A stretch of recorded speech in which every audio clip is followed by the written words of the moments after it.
Meu nome é Ayla, eu vou ler o Diário da Santa Faustina a partir do parágrafo 382. Jesus, eu confio em vós. Peço a bênção do Pai, do Filho e do Espírito Santo, da Mãe Santíssima, todo o céu, para essa leitura, para a audição. Obrigada, Senhor. Parágrafo 382. Sei que não vivo para mim, mas para um grande número de almas. Sei que as graças que me são concedidas não são apenas para mim, mas para as almas. Ó Jesus, o abismo da vossa misericórdia derramou-se na minha alma, que é apenas o abismo de miséria. Agradeço-vos, Jesus, pelas graças e pelos pedacinhos da cruz que me dais a cada momento da vida. Parágrafo 383. No começo do retiro, vi Nosso Senhor no teto da capela, pregado na cruz, olhando com grande amor para as irmãs, mas não para todas.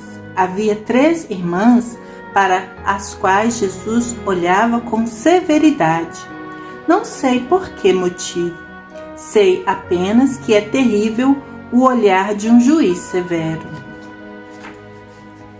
Este olhar não se dirigia para mim, mas mesmo assim fiquei aterrorizada e escrevendo isso estou tremendo toda.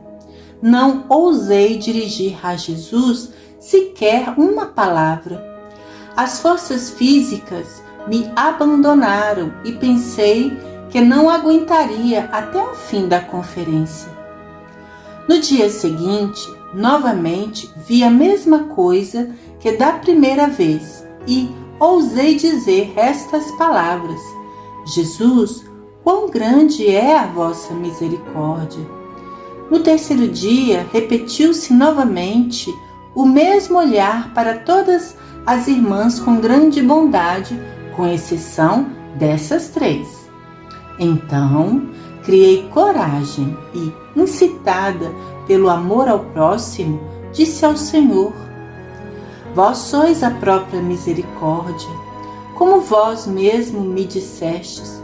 Por isso vos suplico, pelo poder dessa misericórdia, voltai o vosso olhar bondoso também para essas 3 irmãs, e, se isso não estiver de acordo com a vossa sabedoria, peço-vos uma troca, que o vosso olhar bondoso, que se dirige para a minha alma, seja para elas, e o olhar severo para as almas delas, seja para mim. Então, Jesus disse-me estas palavras: minha filha, pelo teu sincero e generoso amor, concedo-lhes muitas graças, embora elas não me peçam. Faço isso por causa da promessa que fiz a ti. E nesse momento, envolveu com um olhar misericordioso também essas 3 irmãs. O meu coração palpitou de grande alegria ao ver a bondade de Deus. Parágrafo 384. Quando estive na adoração das 9 às 10 horas, ficaram também mais 4 irmãs. Quando me aproximei do altar e comecei a refletir sobre a paixão de Nosso Senhor, logo uma dor terrível encheu a minha alma, por causa da ingratidão de tantas almas que vivem no mundo. Mas doía-me mais a ingratidão das almas especialmente escolhidas por Deus. Não se pode imaginar nem comparar. À vista dessa ingratidão tão negra, senti como se o meu coração se rasgasse. As forças físicas abandonaram-me completamente e caí de bruços, não sendo capaz de ocultar o meu pranto em voz alta. Todas as vezes que me lembrava da grande misericórdia de Deus e da ingratidão das almas, a dor transpassava-me o coração e compreendi quanto isso fere o docíssimo coração de Jesus. Com o coração ardente, renovei o meu ato de oferecimento pelos pecadores. Parágrafo 385. Com anseio e alegria, aproximo os lábios do cálice de amargura que tomo diariamente na Santa Missa. É o quinhão que Jesus me destinou para todo o tempo, e este eu não entregarei a ninguém. Consolarei sem cessar o dulcíssimo coração eucarístico. Tocarei canções de gratidão nas cordas do meu coração. O sofrimento é, de todos, o mais harmonioso dos tons. Procurarei estar sempre atenta ao que possa alegrar hoje o vosso coração. Parágrafo 386. Sinto que Deus me permitirá afastar esse véu, para que a terra não duvide da sua bondade. Deus não está sujeito a eclipses nem a mudanças. É um só e o mesmo pelos séculos, e nada se pode opor à sua vontade. Dentro de mim, sinto uma força maior que a humana. Sinto a coragem e a força que me vem através da graça que habita em mim. Compreendo as almas que sofrem contra toda a esperança, pois experimentei em mim mesma esse fogo. Contudo, Deus não permite sofrer além das forças. Muitas vezes vivi esperando contra a esperança e levei a minha esperança até a plena confiança em Deus. Faça-se em mim o que Ele decidiu desde os séculos. Parágrafo 387. Princípio geral. Seria muito feio se uma religiosa procurasse alívio no sofrimento. Parágrafo 388. Vejam o que a graça e a meditação fizeram do maior criminoso. Esse moribundo tem muito amor. Lembra-te de mim quando estiveres no paraíso. A contrição sincera imediatamente transforma a alma. A vida espiritual deve ser levada a sério e com sinceridade. Parágrafo 389. O amor deve ser recíproco. Se o Senhor Jesus aceitou por mim todo o amargor, então eu, sua esposa, como prova de meu amor para com ele, aceitarei toda a amargura. Parágrafo 390. Quem sabe perdoar, prepara para si muitas graças da parte de Deus. Todas as vezes que olhar o crucifixo, perdoarei sinceramente. Parágrafo 391. Pelo batismo, entramos em uma união com as outras almas. A morte estreita os laços do amor. Devo sempre prestar ajuda aos outros. Se eu for uma boa religiosa, serei útil não apenas à congregação, mas à pátria toda. Parágrafo 392. Deus concede as graças de duas maneiras, pelas inspirações e pelas iluminações. Se pedimos uma graça, Deus a dará, mas queiramos aceitá-la. Todavia, para aceitá-la, é necessária a renúncia de si mesmo. O amor não consiste em palavras nem em sentimentos, mas em atos. É um ato da vontade, é um dom, isto é, uma doação, a razão, a vontade, o coração. Temos que exercitar essas três faculdades durante a oração. Ressuscitarei em Jesus, mas primeiro tenho que viver nele.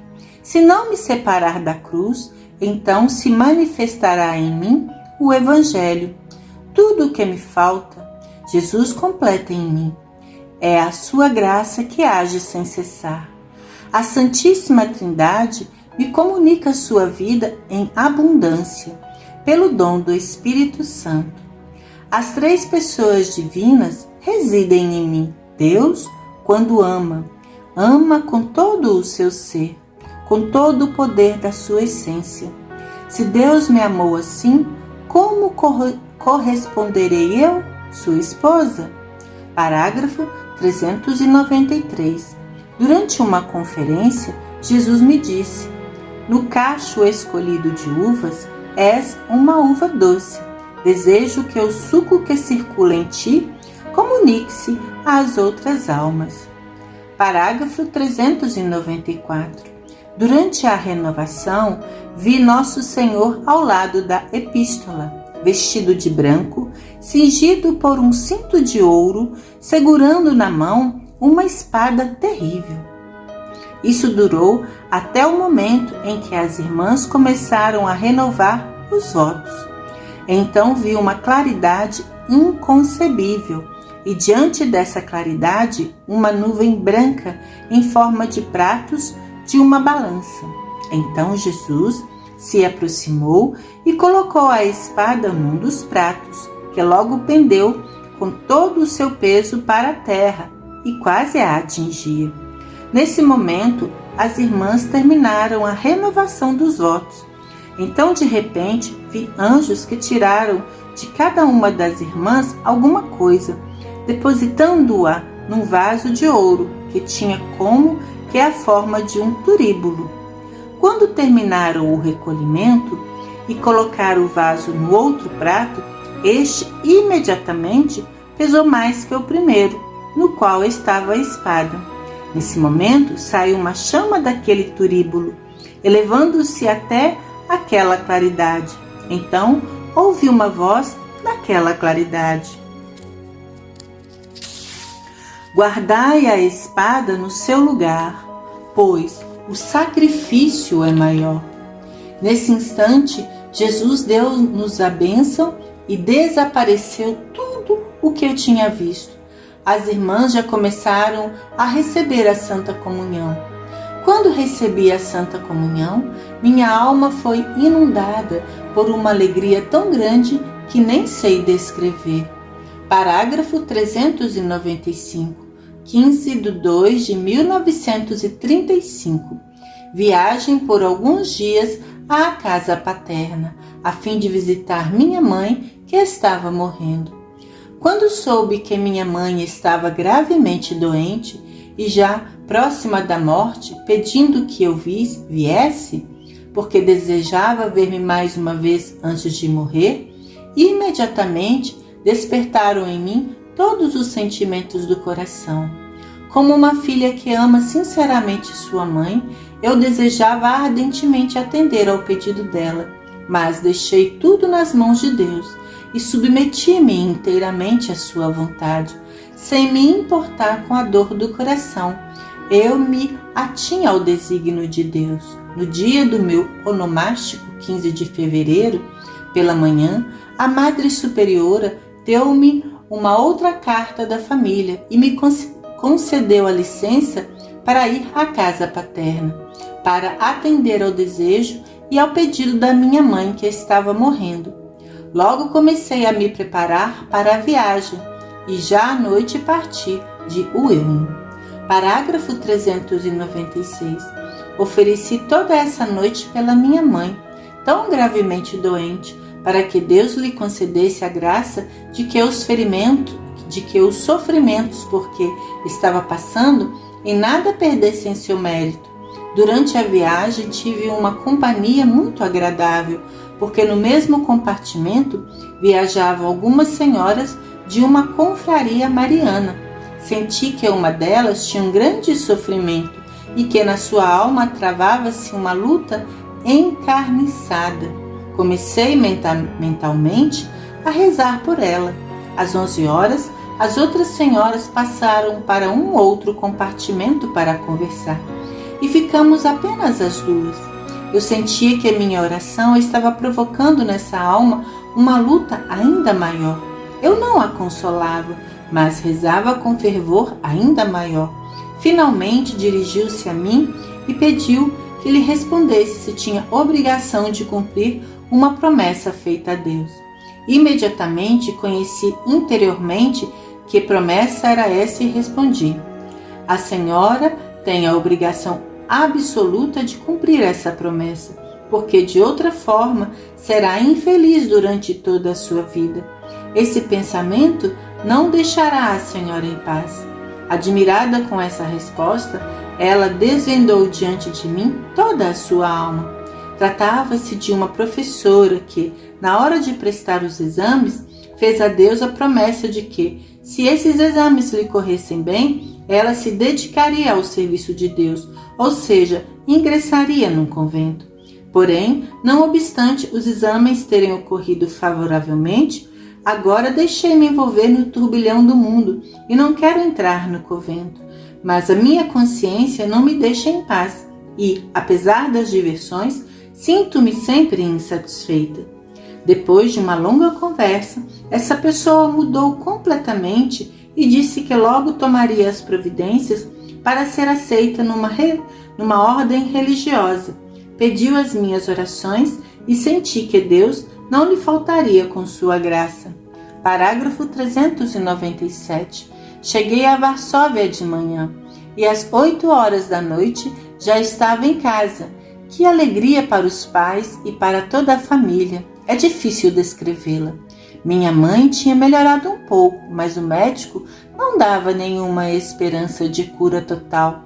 Após os cumprimentos, logo caímos todos de joelhos para agradecer a Deus pela graça de ter sido possível nos reunirmos todos mais uma vez na vida.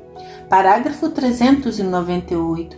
Quando observei como meu pai rezava, fiquei muito envergonhada, porque eu, após tantos anos de vida religiosa, não sabia rezar com tanta sinceridade e fervor, e por isso, incessantemente agradeço a Deus pelos pais que me deu. Parágrafo 399. Oh, como tudo mudou durante esses 10 anos. É difícil de reconhecer. O jardim, que era tão pequeno, agora está irreconhecível. Meus irmãos e irmãs, que eram ainda tão pequenos, agora não posso reconhecê-los. Todos cresceram, e eu me admirei por não os encontrar como os havia deixado. Parágrafo 400. Estácio me acompanhava todos os dias até a igreja. Eu sentia quando essa pequena alma era agradável a Deus. Eu sentia quanto essa pequena alma era agradável a Deus. No último dia, quando já não havia ninguém na igreja, fui com ele diante do Santíssimo Sacramento e rezamos juntos o Te Deum. Após um momento de silêncio, ofereci essa almazinha ao Docíssimo Coração de Jesus, como eu era capaz de rezar bem nessa pequena igreja. Lembrei-me de todas as graças que tinha recebido nesse lugar e que então eu não compreendia e das quais tantas vezes abusava, e espantava-me como podia ter sido tão cega.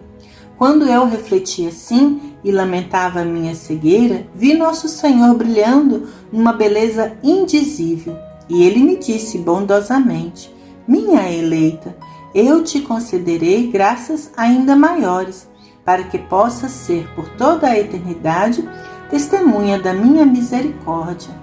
Parágrafo 401. Eu passei esses dias em casa em grande companhia, porque todos queriam encontrar-se comigo e trocar ao menos algumas palavras. Algumas vezes eu contava até 25 pessoas. Estavam interessados nas minhas narrações das vidas dos santos. Parecia-me que nossa casa era verdadeiramente uma casa de Deus, porque todas as noites falava-se apenas de Deus. Quando estava cansada de falar e desejosa de solidão e de silêncio, eu saía sem ser notada à noite para o pomar, a fim de conversar a sós com Deus. Assim mesmo não conseguia fazê-lo, porque logo vinham meus irmãos e irmãs, levavam-me para dentro e novamente era obrigada a falar com tantos olhares fixos em mim. Mas eu conseguia uma forma de descanso. Pedia a meus irmãos que cantassem alguma coisa para mim, pois tinham lindas vozes e, além disso, um deles tocava violino e o outro bandolim. Assim, durante esse tempo, podia entregar-me à oração interior, sem evitar a companhia deles. Custava-me muito ainda beijar as crianças. As mulheres, minhas conhecidas, vinham com seus filhos e pediam que eu os tomasse, ao menos por um instante, nos meus braços e os beijasse. Viam nisso uma grande graça e, para mim, isso era uma oportunidade para me exercitar na virtude, porque muitas estavam bastante sujas, mas para me superar e não demonstrar repulsa, aquela criança suja eu beijava 2 vezes. Uma conhecida trouxe uma criança doente dos olhos que estavam remelentos, dizendo: Irmã, pegue-a só por um momento nos seus braços. A natureza sentia repulsa, mas, sem me importar com nada, peguei a criança nos meus braços e beijei 2 vezes nos olhos purulentos, pedindo a Deus que ela melhorasse. Tinha muitas oportunidades para me exercitar na virtude.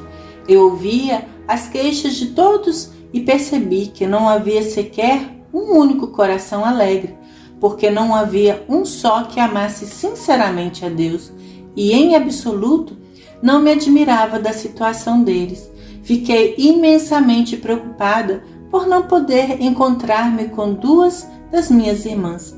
Senti interiormente o grande perigo em que se encontravam suas almas. A dor me apertou o coração só de pensar nelas. Quando uma vez eu me sentia muito próxima de Deus, pedi com fervor ao Senhor a graça para elas. E respondeu-me o Senhor: concedo-lhes não apenas as graças necessárias, mas também graças especiais. Compreendi que o Senhor a chamaria para uma união mais estreita com Ele. Alegro-me imensamente, porque um amor tão grande reina em nossa família. Vou parar por aqui. Agradeço a todos os ouvintes. Um beijo. Deus abençoe.